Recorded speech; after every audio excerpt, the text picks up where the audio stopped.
கங்கை கொண்ட சோழபுரம். இது தமிழனின் மிக பெரும் தன்னிகரற்ற கலைப்படைப்பு. ஆன்மீக கோவில்.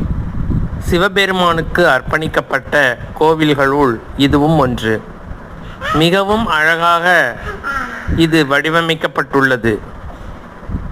ஏனெனில் உலகம் புகழும் தாஜ்மஹாலை காட்டிலும் சிவபெருமானுக்கு அர்ப்பணிக்கப்பட்ட 1000 ஆண்டுகள் முந்தைய கோவில் இது. இது ரொம்ப ரொம்ப அழகாக இருக்கும்.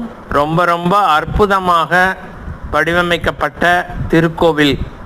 சிவனுக்காக அர்ப்பணிக்கப்பட்டது. 1000 வருடங்கள் பழமையானது. ஆகையால் நமது தமிழர்களின் வரலாற்றை போற்றி புகழ வேண்டிய தருணம் இது. அனைவரும் ஆதரவு தாருங்கள். Takshashila YouTube channel